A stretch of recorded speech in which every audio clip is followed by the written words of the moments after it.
마태복음 7장 15절서 23절 말씀입니다. 같이 읽겠습니다. 시작. 거짓 선지자들을 삼가라. 양의 옷을 입고 너에게 나아오나 속에는 노략질하는 일이라. 그들의 열매로 그들을 알 테니 가시나무에서 포도를 또는 엉겅퀴에서 무화과를 따겠느냐. 이와 같이 좋은 나무마다 아름다운 열매를 맺고 못된 나무가 나쁜 열매를 맺나니 좋은 나무가 나쁜 열매를 맺을 수 없고 못된 나무가 아름다운 열매를 맺을 수 없느니라. 아름다운 열매를 맺지 아니하는 나무마다 찍혀 불에 던져지느니라. 이러므로 그들의 열매로 그들을 알리라. 나더러 주여 주여 하는 자마다 다 천국에 들어갈 것이 아니요 다만 하늘에 계신 내 아버지의 뜻대로 행하는 자라야 들어가리라. 그날에 많은 사람이 나더러 이르되 주여 주여 우리가 주의 이름으로 선지자 노릇하며 주의 이름으로 귀신을 쫓아내며 주의 이름으로 많은 권능을 행하지 아니하였나이까 하리니 그때 내가 그들에게 밝히 말하되 내가 너희를 도무지 알지 못하니 불법을 행하는 자들아 내게서 떠나가라 하리라. 아멘. 오늘 이제 본문을 보면 이런 내용이 있어요. 그날에 이제 많은 사람들이 나더러 이르되 주여 주여 우리가 주의 이름으로 선지자 노릇하며 주의 이름으로 귀신을 쫓아내며 주의 이름으로 많은 권능을 행하지 아니하였나이까 이렇게 하면서 자기들을 어떻게 해요? 자기들을 어필하는 거죠. 어필하는 그런 내용이 나오는데 그런데 이제 그때 주님께서 뭐라고 대답을 하시죠? 그 대답이 예상 밖의 대답을 우리 주님이 하십니다. 뭐라고 대답합니까? 나는 너희를 모른다. 이렇게 말씀하세요. 그렇죠? 나는 너희를 도무지 알지 못한다. 선지자 노릇도 했고 귀신도 쫓아냈고 주님의 이름으로 많은 권능을 행하는 그런 정말 놀라운 신앙생활을 했는데 실제로 우리 주님은 자신들을 어떻게 해요? 나는 너희들을 모른다. 이렇게 얘기를 하세요. 어떻게 이런 일이 있을까요? 그들은 어떻게 생각했습니까? 주의 이름으로 선지자 노릇하고 귀신을 쫓아내고 권능을 행했는데 이 정도라면 자신들은 주님의 사람이라고 생각을 했다는 거예요. 우리가 주님의 이름으로 막 귀신도 쫓아내죠. 선지자 노릇도 하죠. 뭐 권능도 행사하죠. 이러니까 어때요? 나는 분명히 누구의 사람이요? 주님의 사람이라고 확신했을 거라는 거죠. 그렇게 믿었을 거라는 것입니다. 그런데 어떻게 해요? 그러나 그들은요, 주님이 뭐라고 말씀하세요? 불법을 행하는 자들아. 불법을 행하는 자들아, 내게서 떠나가라. 떠나가라는 거예요. 여러분, 주님의 말씀은요, 무엇을 했느냐가 중요한 것이 아니라는 거예요. 너희가 그런 역사들을 행할 때, 그런 직분을 행할 때, 누구를 따랐냐는 거예요. 실제로 누구를 따르면서 그것을 했느냐, 그런 것을 했느냐는 거예요. 무슨 얘기죠? 여기에는 이제 두 가지가 있죠. 뭐죠? 성령을 따랐느냐, 아니면 육신을 따랐느냐. 우리가 신앙적인 일을 하면서도 너희들이 어떻게 해요? 성령을 따랐느냐, 아니면 육체를 따랐느냐.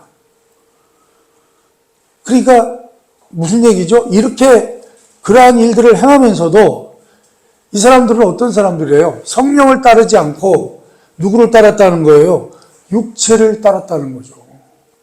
육체를 따랐기 때문에 우리 예수님께서 뭐라 그래요? 나는 너희들을 당최 모른다. 그러니까 나를 따르는 놈들이 아니라는 거예요. 그래서 무슨 얘기죠? 겉보기에는 신앙적인 것 같지만 겉보기에는 뭐 대단하잖아요. 그죠? 요즘도 그 유튜브 보면은 어떤 젊은 전도사인데 그 축사하는 그런 사역들을 많이 하더라고요. 축사 사역들을 많이 하는데, 그것도 무슨 얘기죠? 우리가 그런 것을 보면서도 야, 참 놀랍다 이렇게도 하지만 그것이 누구를 따라 해야 되는 거예요? 누구를 따라서 해야 되는 거죠? 성령님을 따라서 하는 역사가 돼야 된다는 거죠. 그것도 그런 일들도 누구를 따라서 할 수 있다는 거예요. 육신을 따라서도 할 수 있다는 것입니다. 그래서 뭐랄까요? 우리의 신앙은 어떻게 해야 돼요? 성령을 따르는 것이 되어야 된다. 성령을 따르는 것이 되어야 된다. 그래서 성경은 우리에게 열매에 대해서 말씀할 때 그냥 열매를 맺어라가 아니라 그 열매를 맺는 나무가 되라 이렇게 말씀합니다. 우리 보고 뭐가 되라고 한다고요? 나무가 되라는 거예요. 열매를 맺는 뭐가 되라? 나무가 되라. 그래서 오늘 말씀드리는 이 부분은요, 열매를 맺는 걸 보고 그 나무가 무슨 나무인가를 확인할 수 있다는 거예요. 여러분, 우리는 그 열매를 보면서 금방 알 수 있죠. 그죠? 여러분, 밤이 열려 있으면 뭐예요? 그 나무는? 밤나무죠. 감이 열려 있으면 감나무죠. 사과가 열려 있으면 사과나무죠. 응? 커피가 열려 커피가 뭐라고 해야 되나? 커피가 열려 있으면 커피나무죠. 그죠? 배가 열려 있으면 배나무인 것처럼 우리가 실제로 무슨 열매를 맺느냐에 따라서 우리가 증명된다는 거예요. 우리가 어떤 사람인지가 증명이 된다는 것입니다. 자, 그런데 그 열매는 성령을 따라서 따랐기 때문에 나타나는 열매는 어떤 것입니까? 성령을 따라서 나타나는 열매는 우리가 뭐라고 그러죠? 이제 그걸 뭐 성령의 열매라고도 하는데 그것은 언제나 뭐에 관한 것입니까? 열매는 열매인데 그게 뭘로 나타나요? 성품으로 나타난다는 거예요. 성품. 제가 늘 말씀을 드리지만 우리 신앙은 뭐라고 그랬어요? 신앙은요, 이렇게 보면 결국은 인격으로 나타난다는 거예요. 그 사람의 성품으로 나타난다는 거예요. 그렇죠? 우리가 지금은 이제 교회들이 사람들로부터 많이 욕을 먹고 있고, 사람들이 교회에 대해서 정말 이렇게 경건하다거나 숙연하게 생각을 하질 않습니다. 왜 그렇습니까? 교회는 다니고 예수는 믿는다는데 어때요? 뭐가 없어요? 열매가 없어요. 뭐가 나타나는 게 없어요. 예수 믿는데 예수 믿는 사람 답질 않아요. 그렇죠? 그래서 여러분, 그런 것은 언제나 성품으로 나타나는데 그건 뭐예요? 우리가 너무나 잘 아는 것처럼 성령의 열매가 뭐죠? 사랑과 희락과 자비와 긍휼과 오래 참음과 온유와 절제라. 그러니까 무슨 얘기입니까? 무슨 일을 하든지 이 성품이 나타나야 된다는 거예요. 뭐가 나타나요? 이 성령의 열매가 나타나야 된다는 거예요. 이 성령의 열매라는 것은 뭐라고요? 성품이라 그런 말씀입니다. 반면에 여러분, 우리가 꼭 알아야 되는 것은 신앙생활을 이렇게 하면 안 된다라는 것이 있습니다. 어떤 거죠? 어떻게 신앙생활을 하면 안 됩니까? 사실은 저도 이런 생각을 많이 했었어요. 옛날에. 어떻게 보면 이거는 누구나 가질 수 있는 생각인데요. 우리 하나님께서 나에게 돈을 많이 주시면, 뭐를 많이 주시면? 돈을 많이 주시면 내가 주를 위해서 마음껏 일할 수 있는데, 이런 생각을 한다는 거죠. 여러분, 정말 그럴까요? 여러분들한테 만약에 돈이요, 어마어마한 돈이 주어진다면 그 돈을 가지고 여러분들이 하나님 일을 할까요? 여러분, 하나님께서 만약에 나를 큰 인물로 세워주셨더라면 내가 주를 위해 큰 일을 많이 했을 텐데, 이런 생각을 많이 한다는 거죠. 자, 그런데 정말 그렇게 되면 정말 그럴까요? 정말 그럴까요? 하는 것입니다. 무슨 얘기죠? 신앙생활은요, 그런 것이 아니라는 거예요. 그런 것이 아니라는 것을 어떻게 알 수 있습니까? 여러분, 우리 지금 정말 우리를 힘들게 하고 우리를 괴롭게 하는 그 부류들이 있죠. 요새는 정치하는 사람들 때문에요. 우리 국민들이 살기가 너무 힘들어요. 정말 뭐랄까요. 여러분 그 국회의원들 중에도요. 기독교인들이 많잖아요. 기독교인들이 많아요. 근데요. 그들의 모습 속에서 이 정말 그 제대로 예수 믿는 사람다운 모습이 보이나요? 정말 인간 이하의 모습들만 보여주잖아요. 오히려 세상 사람들만도 못해요. 정말 어떻게 보면요. 세상에 강도질하고 도적질하는 사람들보다도 더 못된 인간들이 누구예요? 정치하는 인간들이에요. 그 중에서도 기독교인들이라고 하는 정치인들. 여러분, 그래서요, 그런 것이 신앙생활이 아닙니다. 내가 돈이 많으면, 하나님께서 나에게 돈을 많이 주시면, 그거 가지고 내가 하나님의 일을 많이 할 텐데, 내가 높은 사람이 되면 많이 할 텐데, 천만의 말씀입니다. 여러분, 그것은 신앙생활이 아니라 그런 말씀입니다. 여러분, 무슨 얘기예요? 무슨 일을 하느냐가 중요한 게 아니라는 거예요. 무슨 일을 하는 게 중요한 게 아니라, 하나님이 맡기신 일이 있잖아요. 하나님은 우리에게 각자 맡기신 일이 있단 말이에요. 뭐, 가정주부는 주부의 역할을, 예를 들어서 그렇잖아요. 엄마는 엄마의 역할을, 아버지는 아버지의 역할을, 자녀들은 자녀의 역할을, 우리 하나님이 주신 일이 있잖아요. 그런 일들을, 그런 맡기신 일에서 바로 이 성령의 열매가 있느냐라는 것입니다. 여러분, 나가서 큰 일을 해야만 꼭 하나님 앞에 쓰이는 것이 아니라 조그만 일, 예를 들어서 여러분의 집에서 아이를 키우고 밥하고 찢고 볶는 거기에서 뭐가 나타나야 돼요? 성령의 열매가 맺혀져야 한다. 그런 말씀입니다. 마태복음 7장 24절에서 27절 말씀을 보겠습니다. 한번 읽어봅니다. 시작. 그러므로 누구든지 이 말을 듣고 행하는 자는 그 집을 반석 위에 지은 지혜로운 사람 같으니 비가 내리고 창수가 나고 바람이 불어 그 집에 부딪힘에 무너지지 아니하나니 이는 주추를 반석 위에 놓은 까닭이요 나의 이 말을 듣고 행하지 아니하는 자는 그 집을 모래 위에 지은 어리석은 사람 같으리니 비가 내리고 창수가 나고 바람이 불어 그 집에 부딪힘에 무너져 그 무너짐이 심하니라. 아멘. 여기 보면 오늘 이 말씀은 이제 두 가지를 비교하고 있죠. 둘을 비교하고 있는데 어떤 내용입니까? 하나는 집을 지었는데 하나는 어디다 졌어요? 반석 위에 집을 지은 사람이 있고요. 또 하나는 어디다 집을 졌어요? 모래 위에다 집을 지은 사람이 있었습니다. 그래서 반석 위에 집을 지은 사람은 어떤 사람인가요? 주의 말씀을 듣고 그대로 행한 사람을 의미하고요. 반면에 모래 위에 집을 지은 사람은 어떻게 해요? 주의 말씀을 듣고도 행하지 않은 사람. 그런 얘기죠. 자, 그러므로 문제는, 그러니까 이 얘기는 뭐냐면 집을 잘 짓고, 그러니까 하나는 집을 잘 지었고 하나는 집을 잘못 지었다. 이것을 말하는 게 아니고요.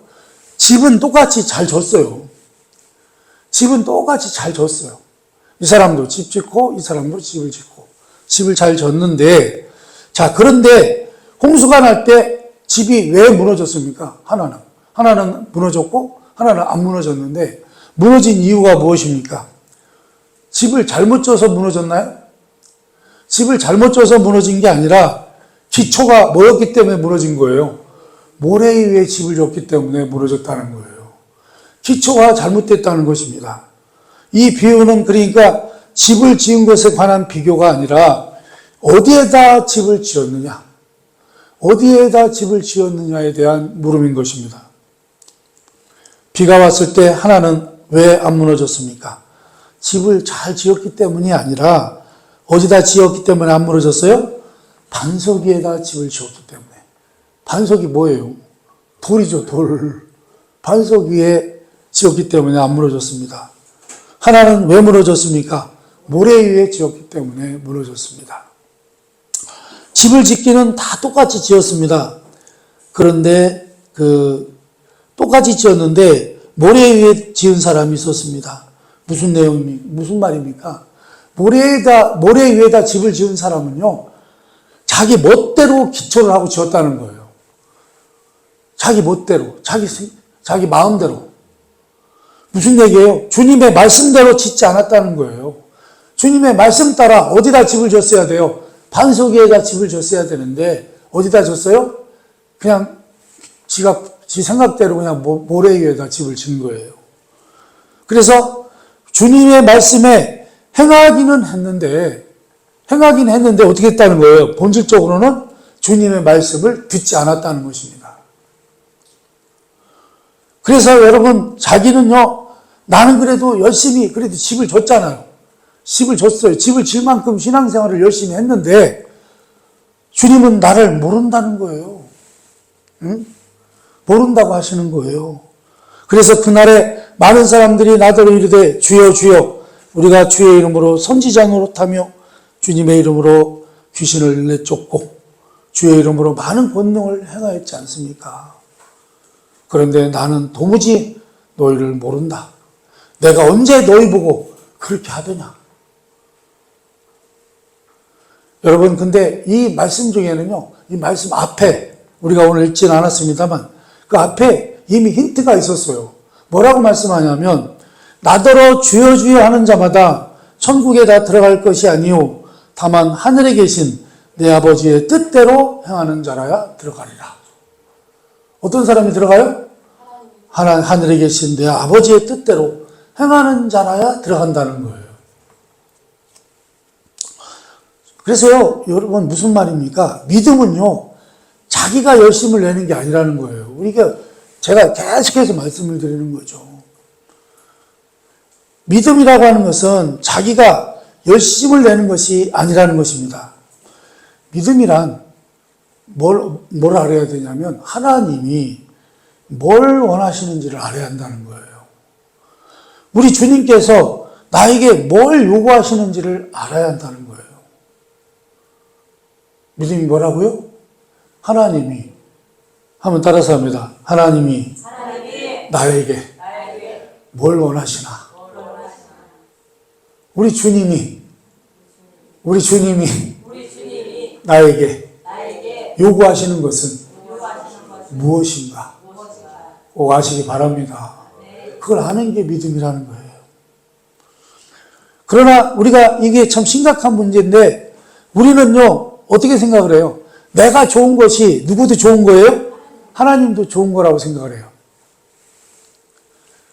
제가 어떤 분 말할 때 이런 얘기를 많이 들은 적이 있어요. 하나님이 그러실 리가 없어. 하나님이 그러실 리가 없어. 우리 하나님은 내가 좋게 되는, 내가 좋다고 생각하면 우리 하나님도 좋다고 생각하지. 그러실 리가 없어. 그래서요, 어떻게 생각해요? 되게 다 그런 마음이 있습니다만, 우리가 부자가 되는 것이, 내가 이 땅에서 잘 되는 것이 하나님께 영광을 돌리는 거라고 생각을 한다는 거예요. 근데 이거는 사실은 신앙적으로 보면 뭐예요? 심각한 병에 걸린 것입니다. 심각한 병에 걸린 거예요. 여러분, 그래서 우리는요, 어떻게 보면 성경이 요구하고 있는 주님이 기뻐하시는 것과는 아무런 상관없는 신앙과 열심을 가지고 있다는 것입니다. 하나님이 좋아하는 것을, 그러니까 우리는 하나님이 좋아하시는 것을 우리의 기쁨으로 삼아야 되잖아요. 그렇죠? 그런데 내가 좋아하는 것을 하나님도 좋아해 주십시오. 이렇게 한다는 거예요. 그래서 그걸 뭐라고 한다고요? 제가 오늘 본문에다가 아주 예배 순서지에다가 써놨습니다만 예배 순서지에 뭐라고 써 있어요, 여러분? 제목이. 엉터리 신앙이라는 것입니다. 그걸 보고 뭐라 한다고요? 엉터리 신앙. 엉터리 신앙. 여러분, 마태복음 7장 13절을 한번 보겠습니다. 13절에서 15절 상을 한번 읽어보겠습니다. 시작. 좁은 문으로 들어가라. 멸망으로 인도하는 문은 크고 그 길이 넓어 그리로 들어가는 자가 많고 생명으로 인도하는 문은 좁고 길이 협착하여 찾는 자가 적음이라. 거짓 선지자들을 삼가라. 아멘. 사실 그래서요, 우리 주님께서 우리에게 요구하시는 거는요, 다른 게 아니에요. 다른 게 아니고, 우리 주님이 요구하시는 것을 우리가 알아야 되는데, 주님께서 우리에게 요구하시는 게 뭐예요? 너희들은 이제 성령을 따라 살아라. 그 말씀이에요. 오늘 말씀의 제목인데, 그렇죠? 신앙을 성령을 따라 사는 것이다. 너희들은, 예수님이 우리에게 요구하시는 게 뭐라고요? 성령을 따라 살아라. 성령을 따라. 그래서 우리 항상 마음속에다 이런 마음을 가져야 되겠죠. 한번 따라서 합니다. 성령을 따라 살자. 성령을 따라 살자. 성령을 따라 사는 여러분 되시기 바랍니다. 그런데 여러분, 지금 우리 한국교회는요, 우리뿐만 아니라 우리 한국교회는요, 심각한 잘못된 풍토가 생겼습니다. 교회 와서요, 자기가 당하는 어려움, 슬픔, 고난, 이런 것들을 당하는 것에 대해서 상당히 부끄러워하기 시작했다는 거예요. 내가 만약에 지금 슬픔과 고난을 당하잖아요. 그것을요, 나누는 거에 대해서 굉장히 부끄러워한다는 거예요. 그게 왜 부끄러워하느냐? 부끄러워하는 이유가 뭐냐, 이게. 내가 지금 어려움을 당하는 것은 어떻게 생각을 해요? 요즘 저희 성도들은, 신자들은 하나님께서 그 사람에게 벌을 주셨기 때문이라고 생각하는 사람들이 많다는 거예요. 그래서 내가 지금 어려운 일이 당하잖아요. 그러면 뭐라고 얘기해요? 옛날에 우리가 욥기를 살펴볼 때도 있었습니다만, 욥이 어려움을 당하고 있으니까 친구들이 와서 뭐라고 그래요? 네가 인마 뭔가 잘못했으니까 하나님께서 벌을 주신 거야. 응? 그래서 욥이 얼마나 억울하면 그냥 입을 닫고 있었잖아요. 응? 나중에는 입 닫혀 이놈들아. 모르면 가만히 있어. 여러분, 지금도 마찬가지라는 거예요. 내가 어려움을 겪으면요, 하나님께서 벌을 받았기 때문에 그럴 거라고 생각을 한다는 거예요, 사람들이. 그래서 하나님께서 복을 주신 사람들은요, 형통해야 한다고 생각을 합니다. 물질도 풍성하고 건강도 주시고 애들도 공부 잘하고, 하나님께서 복을 준 가정은, 그러니까 이렇게 해야만, 이렇게 모든 게 잘 돼야만 하나님께서 복을 준 가정이라는 거예요. 그런데요, 만약에 애들이 학교 시험 보면, 예를 들어서 대학교 시험 보는데 대학교도 떨어지고, 돈도 잘 못 벌고. 여러분, 그런 걸 보면 뭐라고 생각해요? 뭔가 영적으로 잘못되어서 하나님께서 벌을 내리셔서 그렇다. 이렇게 생각하기 시작했다는 거예요. 여러분, 안 그렇습니까? 그렇게 생각해요, 안 해요? 생각했죠?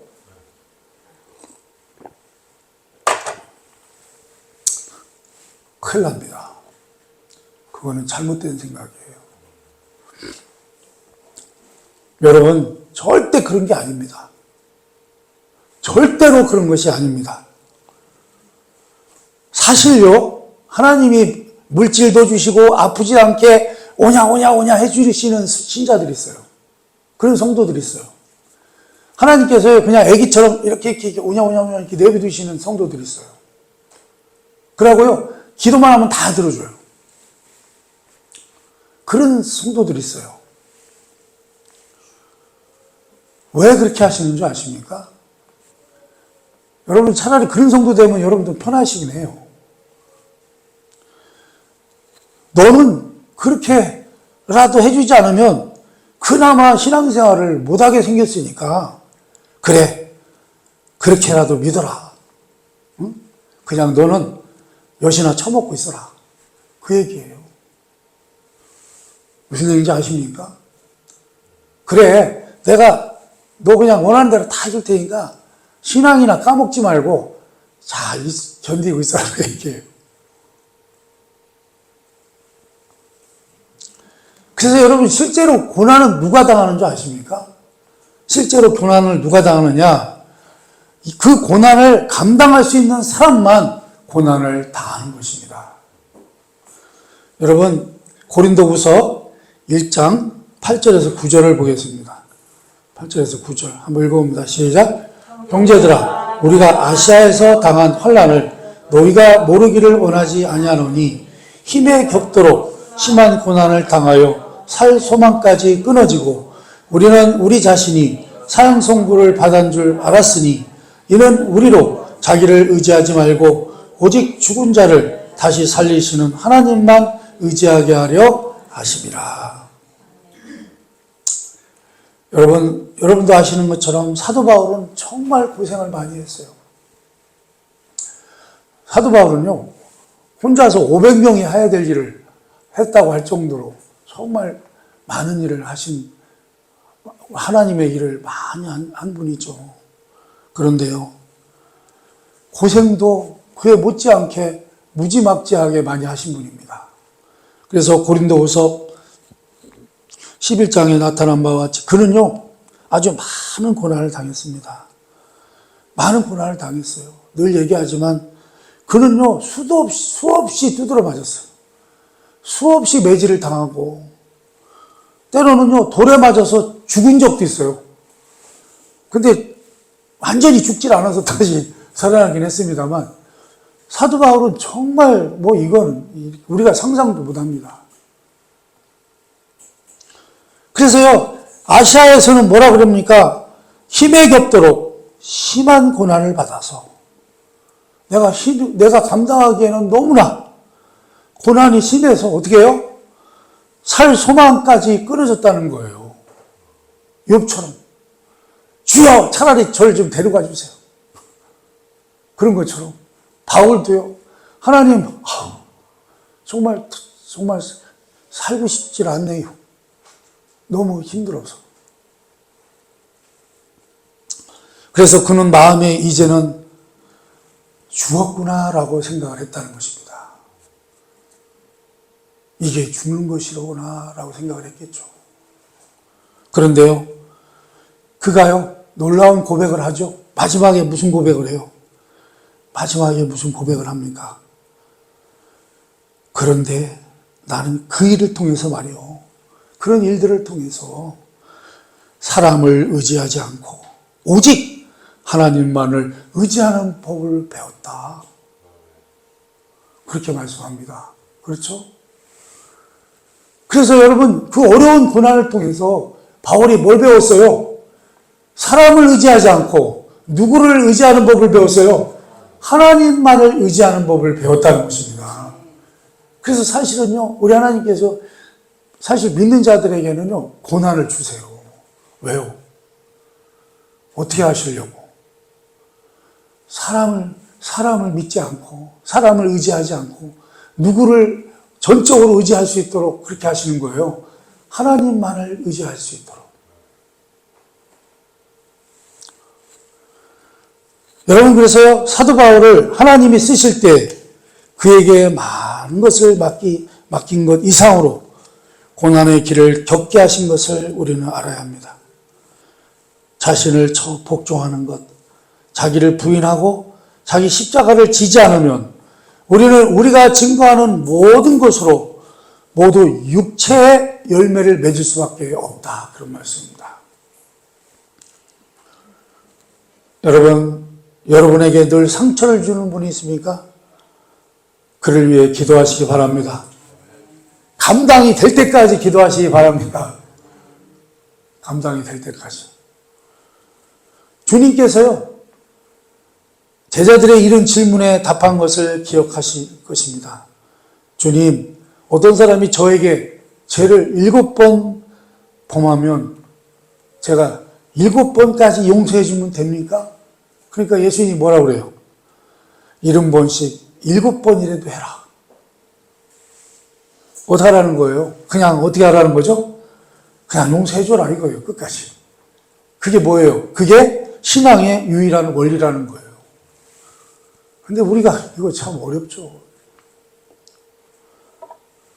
그래서요, 여러분, 모든 문제가 벌어지면, 모든 문제가 생기면 그것은 다 나의 책임이라는 생각을 가지시길 바랍니다. 저놈 때문에, 저 인간 때문에, 저놈이 너무 못되게 굴어서 내가 이렇게 됐다. 그런 생각을 버리시기 바랍니다. 그렇지 않으면 다 뭐예요? 모래 위에 집을 짓는 것이라는 내용입니다. 그러니 어떻게 해요? 반석 위에 집을 지으시기 바랍니다. 반석 위에 집을 지으라는 건 뭐죠? 여러분, 성령을 따라 행하시기를 바랍니다. 나를 저 복종해 하시고 자기를 부인하고 십자가를 지시기 바랍니다.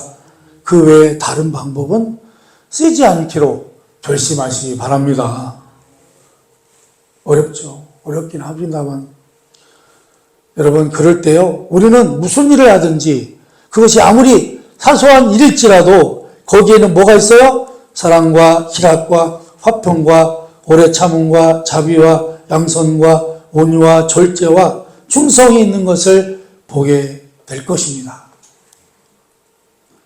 근데요, 이렇게 행하려면 어떻게 해야 돼요? 오래 참는 수밖에 없어요. 그렇죠? 그렇게 오래오래 참다 보면 뭐예요? 성령의 열매가 열린다. 그런 말씀입니다. 이것이 뭐예요? 성령을 따르는 것입니다. 이것이 뭘로 나타나요? 성품으로 나타난다는 것을 기억하시기 바랍니다. 하나님께서는 이렇게 해서 어떻게 하시기를 원해요? 하나님께서는 여러분을 멋지고 아름다운 나무로 만들려고 한다고 하는 것을 잊지 마시기 바랍니다. 항상 남을 나보다 낮게 여기고 자기를 비우시기 바랍니다. 손으로 악을 이기시기 바랍니다. 악으로 악을 갚지 마시기 바랍니다. 악한 도발을 받을 때, 악한 도발을 우리가 많이 받잖아요. 악한 도발을 받을 때 나는 죽었다고 하는 것을 늘 확인하시기 바랍니다. 자기를 부인하고 자기 십자가를 지고 주님을 따르기로 결심하셔서 여러분의 가정과 교회에서 힘있는 하나님의 사람으로 늘 이기는 삶을 살아가시기를 주님의 이름으로 축원합니다. 네, 기도하겠습니다.